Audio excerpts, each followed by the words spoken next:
ഗൗരവമായി കൈകാര്യം ചെയ്യേണ്ട ഒരു വിഷയമാണ്.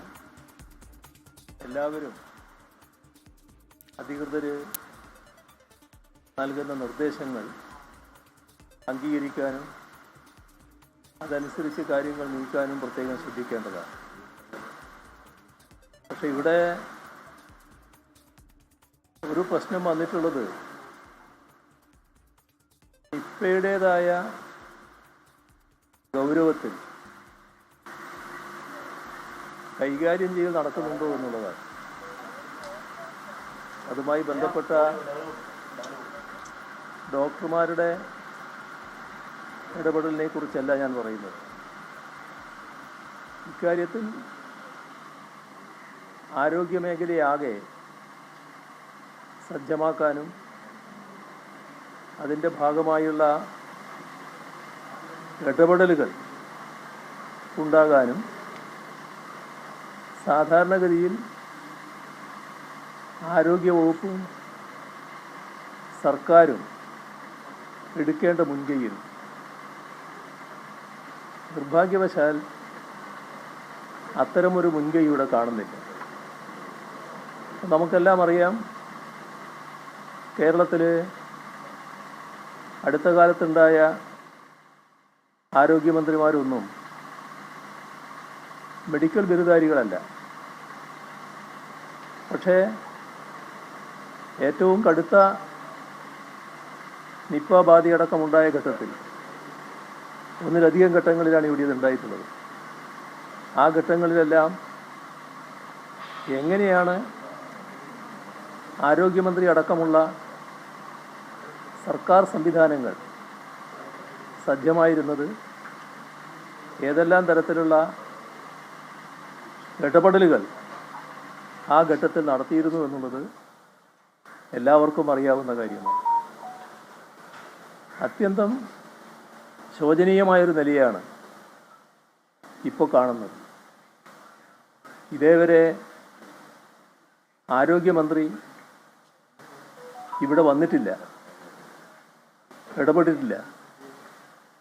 ആരോഗ്യമന്ത്രി വരുന്നതിൻ്റെ ഭാഗമായി ഉണ്ടാകുന്ന കാര്യം ബന്ധപ്പെട്ടവരെയെല്ലാം കൂടുതൽ ഉണർത്താൻ കഴിയുമെന്നുള്ളതാണ്. അതിൻ്റേതായിട്ടുള്ള ഇടപെടലുകൾക്ക് സഹായകമാകും. മറ്റു ഭാഗങ്ങളിലേക്കൊന്നും ഞാനിപ്പോൾ പോകുന്നില്ല. പക്ഷേ ഇതൊരു ശരിയായ രീതിയായില്ല. ഈ നിപ്പയുടെ ഗൗരവ സ്വഭാവം എല്ലാവർക്കും അറിയാവുന്നതാണ്. അതനുസരിച്ചുള്ള ജാഗ്രതയോടെയുള്ള ഇടപെടൽ സർക്കാരിൻ്റെ ഭാഗത്തു നിന്ന് ഇനിയും ഉണ്ടാകേണ്ടതായിട്ടുണ്ട്. ഇതേവരെ ഉണ്ടായില്ല, ഇനിയും ഉണ്ടാകണമെന്നാണ് ഈ ഘട്ടത്തിൽ പറയാനുള്ളത്. സാർ, ഈ ദേവസ്വം വകുപ്പിലേക്ക് ഈ ദേവസ്വത്തിൻ്റെ തന്നെ ഒരു കേസിൽ പ്രതിക്ക് വേണ്ടി വാദിച്ചൊരു അഭിഭാഷകൻ ഗവൺമെൻറ് ക്ലിയറായി നിയമിക്കപ്പെട്ടിരിക്കുകയാണ്. അതും പ്രത്യേകിച്ചും സ്വർണം കെട്ടതാരപ്പ എന്നുള്ള വലിയ ചോദ്യം ഉയർത്തിയ ഒരു ഇലക്ഷൻ ക്യാമ്പയിൻ നടത്തി അതിൻ്റെ തൊട്ടുപുറകിലാണ് ഇതുണ്ടായിരിക്കുന്നത്. വളരെ വിചിത്രമായ സംഭവങ്ങളാണ് നടന്നുകൊണ്ടിരിക്കുന്നത്.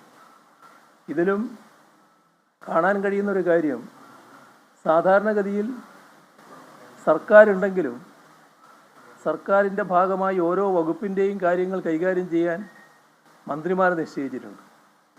അപ്പോൾ ബന്ധപ്പെട്ട മന്ത്രിയാണ് അതുമായി ബന്ധപ്പെട്ട എല്ലാ കാര്യങ്ങളുടെയും ഉത്തരവാദിത്വം വഹിക്കേണ്ടത്.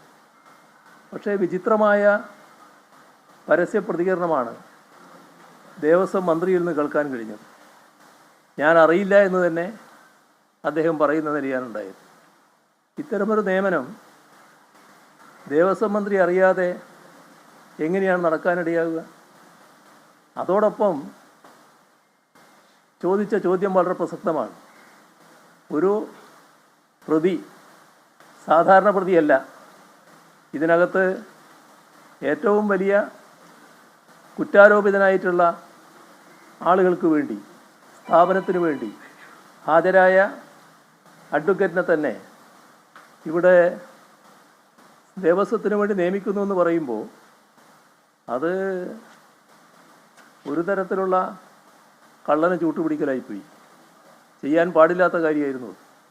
അടിയന്തരമായി ദുരഭിമാനം വെടിഞ്ഞ് അത് തിരുത്തണം, മാറ്റി നിശ്ചയിക്കണം. നമ്മുടെ നാട്ടിൽ അഡ്വക്കേറ്റുമാർക്കൊന്നും ക്ഷാമമില്ലാത്തതാണ്. ഇദ്ദേഹം ആ പ്രതിയായിട്ടുള്ള ആളും സ്ഥാപനവും കേമനാണ് എന്ന് കണ്ടതുകൊണ്ട് തന്നെയായിരിക്കും നിശ്ചയിച്ചിട്ടുണ്ടാകുക. ആ കേമത്വം ദേവസ്വത്തിന് വേണ്ടി ഉപയോഗിക്കുന്നത് ശരിയായ രീതിയല്ല. അത് പല വിധത്തിലുള്ള പ്രശ്നങ്ങൾക്കാണ് ഇടയാക്കുക. അതുകൊണ്ട് അടിയന്തരമായി അത് തിരുത്തുന്നതിനുള്ള നടപടികൾ ഗവൺമെൻറ് സ്വീകരിക്കേണ്ടതാണ്.